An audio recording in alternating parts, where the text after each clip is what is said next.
I knew too much really.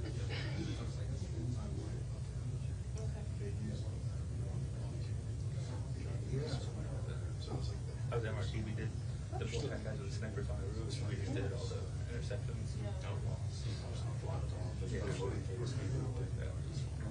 She flew into Tucson, Tucson Air Force Base, then she took her orgy to Tucson sector, which is right outside the Air Force Base, and then she met the sector and popped up there. Yeah.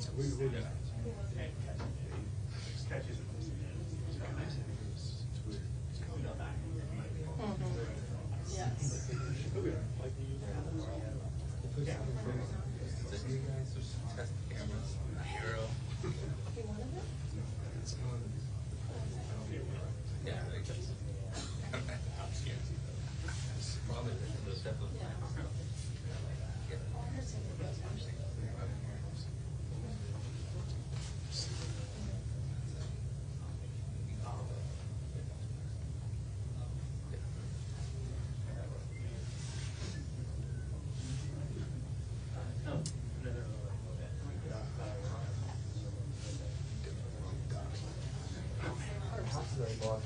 Little white things everywhere.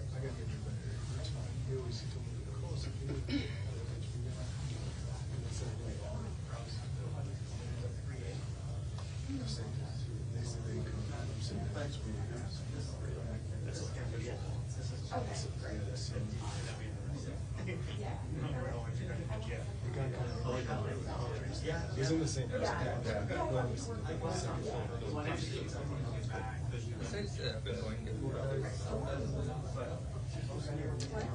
The next year they're going to 4,000 fill it up.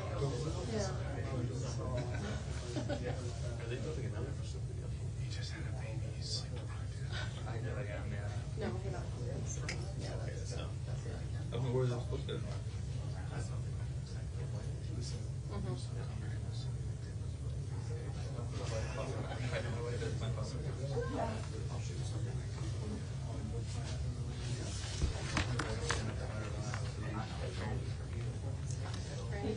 Yeah, she's 2 weeks old.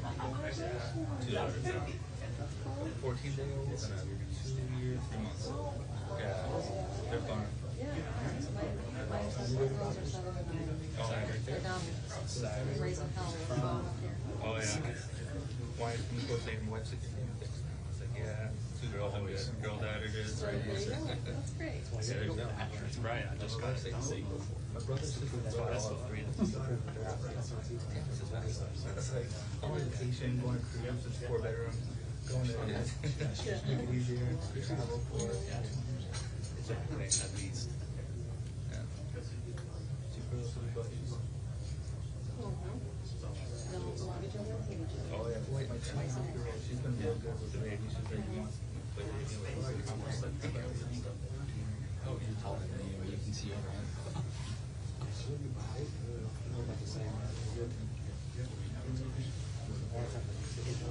Oh, family picture. Yeah.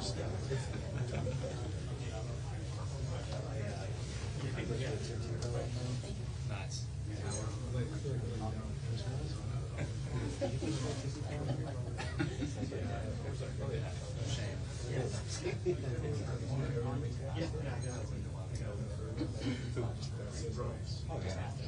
Yeah. While we're at it. It's a piece. Yeah, they're good.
Tell them to put it on. Apparently it's not on operating. I mean, on six. Is it on the Saturday or something?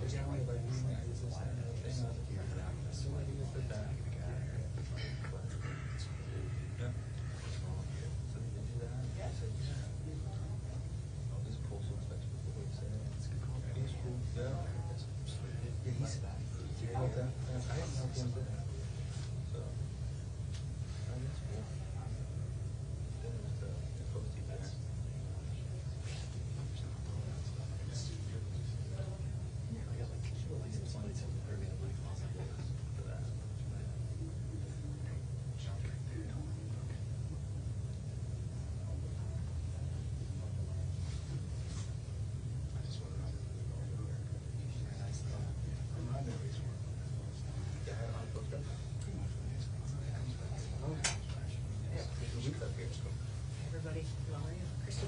Hi, good to see you. Good to see you again. Hi, Kristi. Jeffrey, nice to meet you. See you again. Kyle. Kristi, good to see you. Hi. David. Thank you. Hi, Kelly. Nice to meet you. Nice to meet you. A little off in person. Yes, ma'am. Good to see you. Good afternoon, everybody. Thank you so much for being here. Today, we wanted to gather and talk about all of the excellent work that these officers behind us are doing every single day to make America safe again. It's been about 6 months now since President Trump has come into office as President of the United States. And as you know, he has a mandate from the American people to clean up our streets, to help make our communities safer, and has given me the job of focusing on Homeland Security. And how we do that is that we focus on making sure that we're not only securing our border each and every day, knowing who's coming into this country and who should not be coming into our country, but also the illegal criminal aliens that we have on our streets, getting them out, and getting them out before they perpetuate more crimes and create more victims out of our families that live in our communities.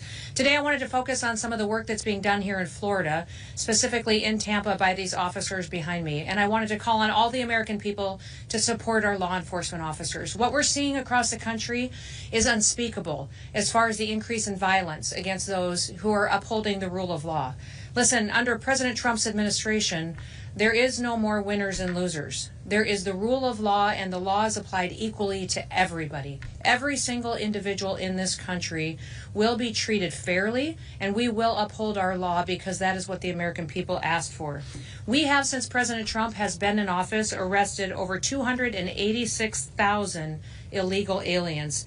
We have also recognized that 70% of those individuals have had criminal charges convicted. They were convicted of them, or they have them pending against them. By far, we have focused overwhelmingly day after day after day on bringing in the worst of the worst and getting them off of our streets. Those are the murderers, the rapists, the pedophiles, those who would perpetuate child pornography. They would traffic drugs and traffic our children and use violence against them. Notably, we have arrested 600 known or suspected terrorists off of our streets, and we've arrested over 2,700 known members of the Tren de Aragua gang and gotten them out of the United States of America. I want to give you a few examples today of the good work that's been done here in Florida and specifically here in Tampa as well. In March, ICE Tampa arrested a 27-year-old Guatemalan illegal alien who has a pending felony charge for cruelty towards a child. We also have, earlier this week, an illegal alien was arrested right here in Tampa for producing, possessing, and distributing child pornography. Listen to that, not just for possessing it, not just for distributing it, but also producing it and committing victims out of our children. On July 7th, HSI, Sarasota, and the Manatee County Sheriff's Office arrested a Mexican national with an outstanding warrant for sexual battery of a victim under the age of 12 years old. HSI Tampa also arrested a 24-year-old citizen of Qatar who has an Interpol red notice against him for child rape in his home country.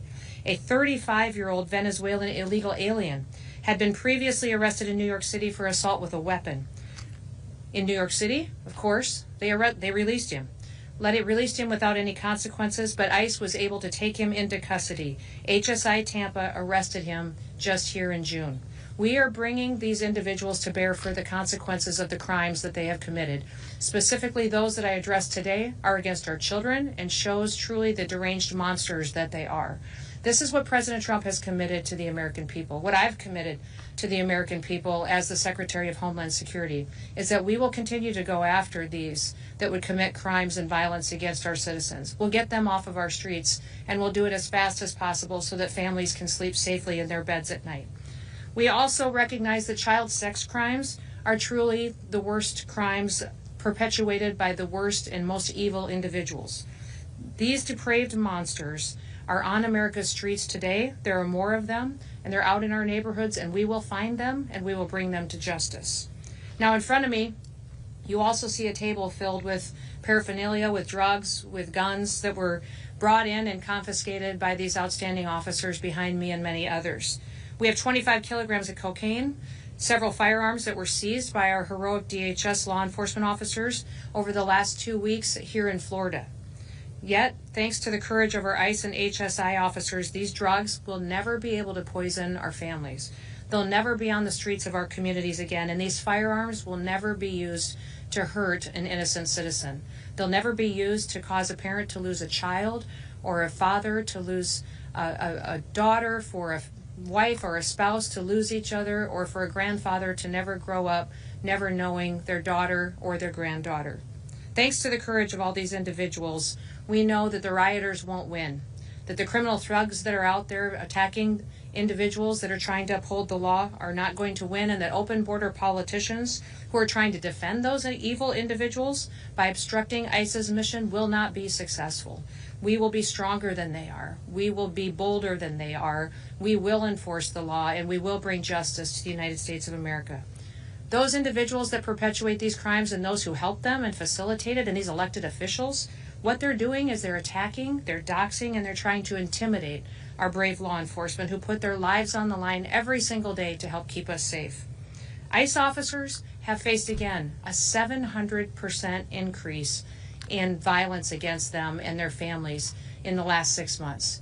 But what I will tell you is we continuously every day continue to see citizens from across this country sign up and want to be an ICE officer.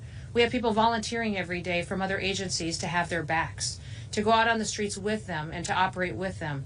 And we are continuing to recruit good men and women of this country who love our freedom, who love our liberty, who want safety on their streets to come join us. We want you to come and help us push back on this evil rhetoric that is happening against law enforcement officers that are just out there trying to do their jobs every day. The men and women of the Department of Homeland Security are not going to quit. President Trump has given us a big job. He's given us a big job to fix what went wrong over the last several years in the United States. We had an invasion over our southern border, and the Biden administration let other countries empty out their worst of the worst into our country. Thousands of terrorists came into this country, thousands of people who are deranged individuals, murderers and rapists and child pedophiles. We have people that have come out of mental institutions that have been roaming our streets and still out there today, but we're determined to bring them in through the work that we do. I'll tell you that we will keep fighting every single day for the average American citizen who just wants to have a chance at the American dream. They just want to raise their kids and let them walk to school, go to church on a Sunday, and to enjoy their community, have a picnic, and not have to worry if there's some violent criminal ready to attack them. And now that the president's reconciliation bill, the big beautiful bill, has passed, we also have more resources. We're going to come harder and faster, and we're going to take these criminals down with even more strength than we ever have before. We have the funding to put in the training, the resources, the salary, and the support for our law enforcement officers that they've never had before. We will never apologize for protecting our nation's law enforcement. We will continue to arrest these most dangerous criminals, and we are going to continue to thank our law enforcement officers. I would call on all Americans, if you have a law enforcement officer that you know in your life, go thank them today. Go cook their family a meal. Go spend some time with them and tell them how much you support them. As loud as these haters are, we should be louder in our love and our support. Don't be silent. Get out there and do something to have their backs and step up and be one of the few that helps us save our country too. We will take our country back. Now, I will always have their back. They will have the American citizens' back, and you are all doing the Lord's work. With that, I'll take any questions that you may have for me. Secretary Noem, Yes. on the issue of Florida and Yes. issue, there's been reports of sort of water intrusion, air condition issues at Alligator Alcatraz, and some issues that have deteriorated conditions there. Is that something your department is aware of? Do you have any thoughts on kind of how that's gone since it's initially been rolled out? And I know you were supportive of it. Yeah, Alligator Alcatraz is held to the same standards that all federal facilities are, and in most states and in other jurisdictions, federal facilities are upheld to a higher quality of standards than what some state and local jurisdictions have. So any issues that were there have been addressed. It's a fantastic resource for us to be able to utilize in order for a detention facility to repatriate people back home to their home countries. And what I would say that this is Alligator Alcatraz is a state-run facility run on our behalf, but we're incredibly grateful for the partnership that we have with Florida. There have been some questions about Florida applying for the grants or the reimbursements that would come back. Has that happened yet, or is DHS still? I haven't heard of any issues with any contracts. I've heard that it's been There's smooth. reports that Florida hadn't necessarily applied for the reimbursements yet. Oh, they will. They will. We've got a fantastic partnership here in Florida, and I've been so grateful for the governor and his leadership in this facility. 1,000-bed facility can continue to be expanded. We're looking at other locations as well. We've had several other states that are actually using Alligator Alcatraz as a model for how they can partner with us as well. What are some of those? Are there other states? I'm having ongoing conversations with 5 other governors about facilities that they may have.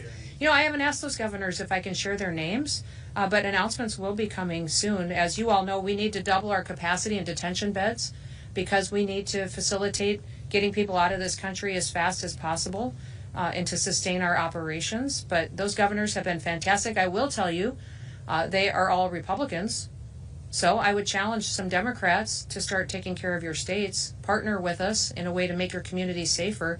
What shocks me every day is these sanctuary cities and sanctuary states where they don't mind letting rapers and murderers run their streets. I mean, every day when you look at who we're picking up off these streets, they're perpetuating violence on communities, and I don't understand local law enforcement officers or governors protecting their people or protecting criminals and victimizing their people. I wanted to ask Yes. as well, of the detainees at Alligator Alcatraz, Mhm. how many of those are people that have committed violent crimes? Oh, I can find out that specific detail to you. You know, you heard me reference earlier that those that we have arrested so far since President Trump has been in office, that 70% of them are convicted or have pending charges against them. Many of them as well, beyond that, where they had final removal orders, which put them in that process for that. But we can get you specific details about Alligator Alcatraz if you'd like to. Again, and what I would tell you, it's a state-run facility. It's a first of its kind. It's a new model that we're going to be using going forward. But they have contracts with the federal government through the Department of Homeland Security and ICE that will be held to the same standards as all of our other detention facilities. I wanted to ask as well Sure. a little bit more about if there are any plans specifically at Alligator Alcatraz in terms of like flooding or hurricanes, that sort of thing, safety measures. All of the protocols have been in place to sustain any hurricane that would happen to occur to that area of the country, to that part of the state. That planning was put in before it was ever built, and we have those contingency plans laid out. And the federal government and the state government are in full partnership on that. Yes, ma'am. Hi, thank you so much. Yeah. When will we be able to track these individuals on ICE Locator as of right now? Which individuals did you want to track? For example, the individuals right behind you. Uh-huh. when Why will do you we- want to track them? Well, I want to see, if they ended up in Alligator Alcatraz or they ended up in Chrome. Or Oh, you're talking about, I thought you were talking about the officers. I can, no. Oh, okay, good, thank you. Well, you can certainly, we can get you information if you want them. I have a folder here of people that we have picked up that have committed violent crimes against individuals in Florida, but even outside of Florida, that we can share with you. But we can keep their court processes as public as legally do. They're going through the due process right now and will face the consequences for their crimes, and then they will be returned to their home country. To never come back to the United States. But if there's a specific case you're interested in, I'll get that for you. President Trump has talked about worst of the worst as being the people who have been the priority targets for immigration enforcement efforts. In places like Florida with such a large migrant community, the people you've highlighted today have crimes like you've mentioned, but what would you say as somebody who works day in, day out with the president to folks who may just be scared, who may not have committed a crime, who may be here legally but are still scared that they could be stopped by ICE or the police or whatever it may be? Yeah, I would tell them to go home. Go home before you get picked up, before you Surround yourself with people who are perpetuating crimes. Don't hang out with gang members, cartel members. Don't be a part of a terrorist organization. If you are a good person, you shouldn't be breaking our laws, and you should self-deport. If they self-deport, we will buy them a plane ticket. We'll give them dollars when they land there. I have gone to 10 different countries and negotiated security agreements with those countries, with their presidents, so that when they land in their country, they may have loans for housing available to them when they land. Their governments will support them with food, education for their children. They will train them for a skill set to fill a job. They have a future in their home country because of what President Trump has tasked me to do. He tasked me to go there and to make sure that when people are here illegally, that they can return back home to their home country and have a future. And then if they want to come back legally, we will absolutely facilitate that. We want people to do things the right way. We just can't allow the law to apply to some people and not to others. So we're hoping that those individuals will self-deport, take advantage of that, and get the opportunity to come back to America if they'd like to again. That is really what we have seen indicated already in the labor statistics that have been we released, is that we have over 1 million illegal aliens that have left the workforce already. That tells me they've left the workforce and gone home because they recognized it was the right thing to do. And then they can apply for our visa programs, they can apply for our work programs that we are now running much more efficiently than the Biden administration, that we are cutting the paperwork on. We're doing a approach that is helping them with the paperwork in a way that's never been done before. If they thought it was too hard to come here and work before illegally, we fixed that. We have fixed it. If you want to go home now, you can come back and we will help you get the visa that you need to come back and to work and to be a part of the American dream. Secretary Noem, is that, so the idea of folks leaving and coming back legally makes sense, but there have been ICE agents and others at immigration courts and folks presumably trying to go through that legal process, the asylum process, immigration court. Well, asylum's completely different, though, than a work visa. I mean, asylum, you have to be threatened by your government, and you have to have a real threat against you. And we are adding integrity back into these programs and how they're utilized. So we're not going to allow somebody to claim asylum that doesn't qualify it like Joe Biden did. Joe Biden just let people walk into this country and say, okay, asylum, go be free, and did that for tens of thousands of people who were violent and a part of MS-13 and TDAs. So Folks showing up at their hearings and doing that process represent people. not people who have overstayed, who we had to go look for, people who had final removal orders, people that didn't follow the law. I don't know how you explain that to the American people. Say, okay, you have to obey every single law, and when you break the law, there's consequences for it, but then you say, but anybody from any other country, you get to waive that away. That's absolutely insanity. No country does that. There's nobody that actually defends that except for the fake news and a bunch of liberals who actually are turning out to be communists and Marxists. They're not just liberals anymore. If you look at the Democrat Party, they're a party of communists and Marxists and socialists. So I would completely say nobody defends that. No American that I've talked to on the streets across this country will defend allowing illegal aliens to be treated better than American citizens. That's not what our founders intended. They came here to be free and to have liberty and fought for this country. And they fought the biggest military giant in the world that existed with their own personal handguns and muskets that they used to feed their families to give us this country. You think we're just going to let it go away? Absolutely not. I've got kids and grandkids that I'm going to fight every day for to make sure that they get the same chance to grow up with the opportunities that I had the chance to grow up with. Yes, sir. Back to Alligator Alcatraz, we've seen today from Democratic lawmakers here out of the state of Florida talking about being turned away on an unannounced visit, and I understand... Listen, it's state-run facility, so it's the governor's and the state's position that how they conduct visits. I will tell you, these Democrat legislators before have put us in jeopardy by just showing up unannounced with a bunch of violent protesters trying to break into ICE facilities. So at our federal facilities, we have a protocol in place for when you want to visit. I need to make sure I have enough officers there that I can keep everybody safe when they visit. You don't get to just show up with a bunch of protesters and break down a fence and break into a federal facility. That's never been allowed, and I'm not going to allow it on my watch. Florida at Alligator Alcatraz can make the same decisions if that is what they think is appropriate, but I'll leave that up to them because as far as I'm concerned, the governor and his team have made wise decisions in this area before. Can I ask as well about, you mentioned that ICE agents have seen like a 700% increase in violence against them when they're doing their arrests.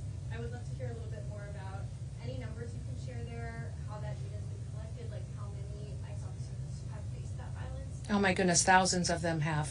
Thousands of them have. And I will tell you that violence is anything that threatens them and their safety. So it is doxing them, it's videotaping them, where they're at when they're out on operations, encouraging other people to come and to throw things, rocks, bottles.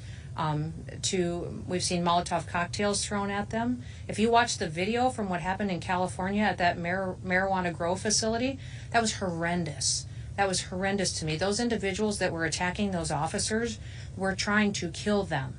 Let me be clear. You don't throw rocks at vehicles like that, and you don't attack them like that unless you are trying to do harm to them physically and to kill them and to take their lives.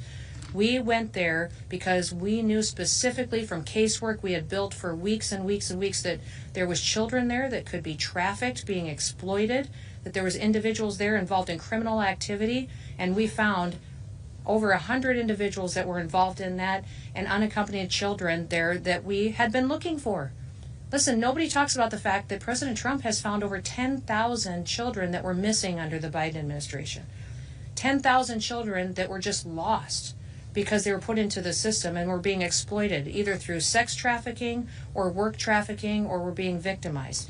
And he has found them and brought their perpetrators to justice. We've had over 400 different sponsors of that federal agency that was run by Joe Biden to exploit these children. 400 different people involved in that have been arrested and brought to justice. Every single person working for this administration to help us uphold the law should sleep good at night with a peace that passes all understanding that you're doing God's work, because those poor children will never have to be victimized again by people who just explain it away and say that that shouldn't happen. I've seen the 10,000 number. Do you have any sense of specifics of where those 10,000 children were found? Yep, we can get you that. Any details surrounding? I can't give you the children's names, Well, no, but I can give you some more statistics that'll help you build out some of the facts and detail around that. And But then on the California front, I believe a federal judge yesterday ruled that some of those raids in not South Florida. yeah, he's an idiot. Okay, I mean, he's frankly an idiot. We have all the right in the world to go out on the streets and to uphold the law and to do what we're going to do. So none of our operations are going to change.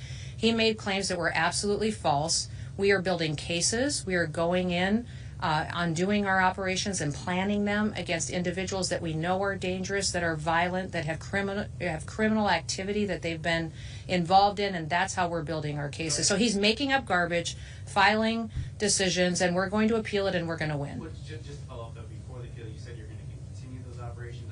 Yeah, our operations will continue.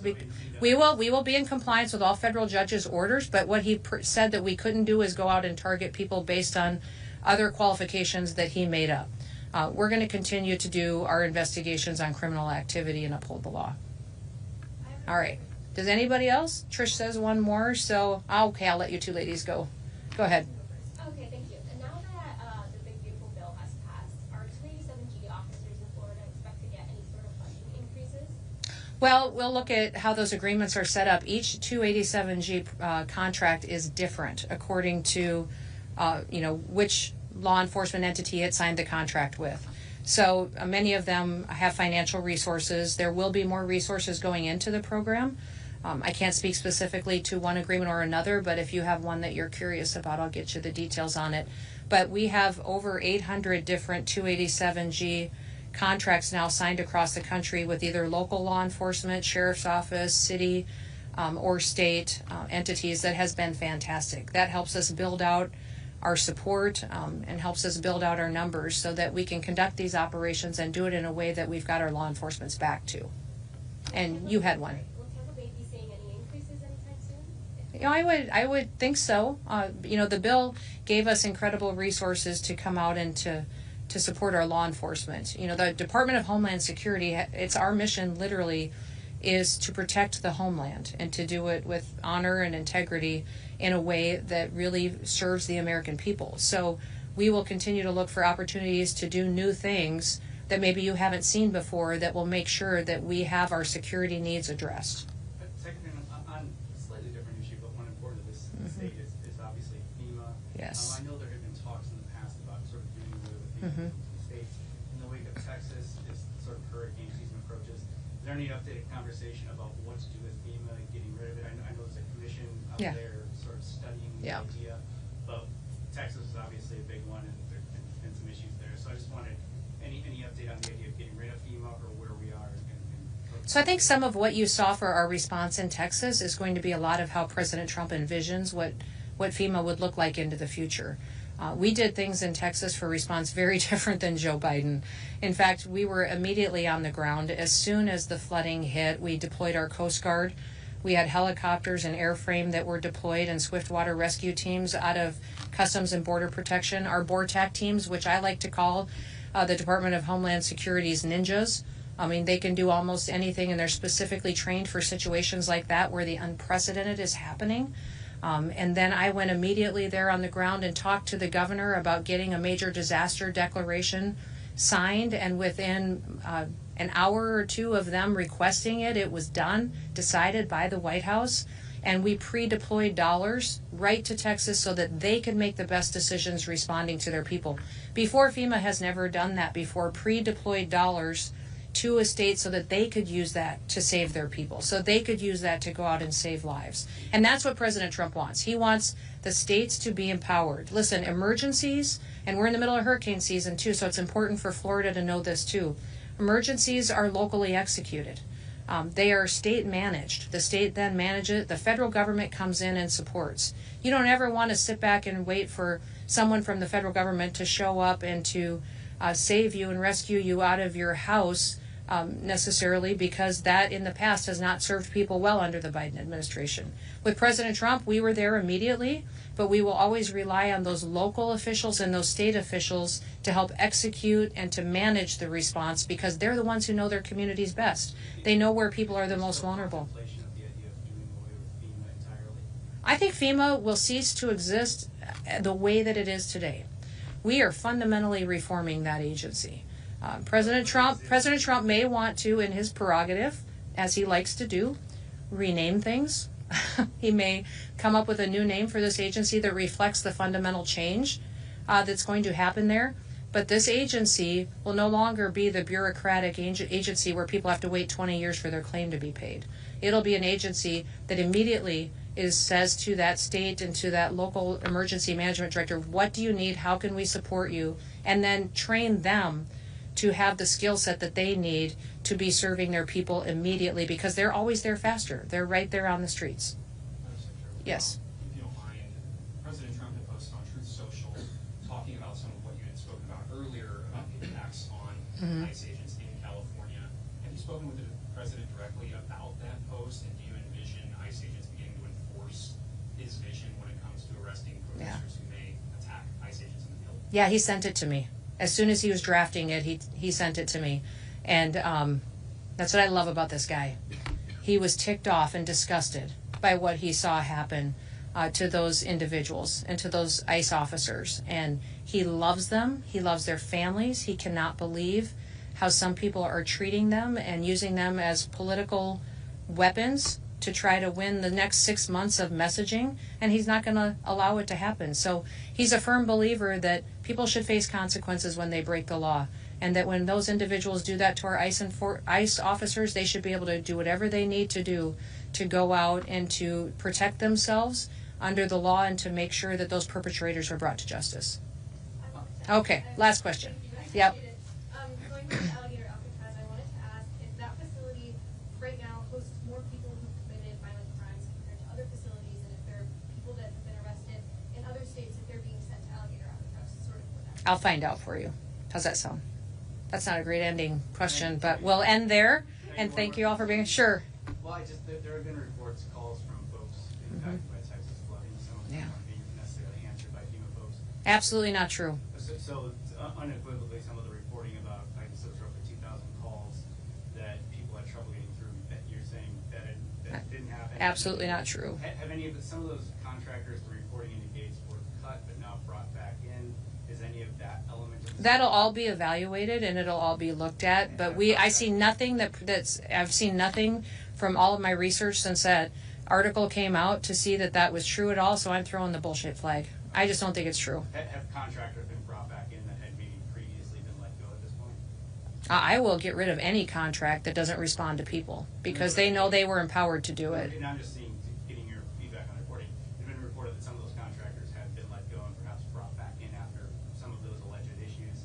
Is any of that element I'll find out on that specific data point for you. I don't know if any of them were let go and brought back in, but not in the last 2 or 3 days.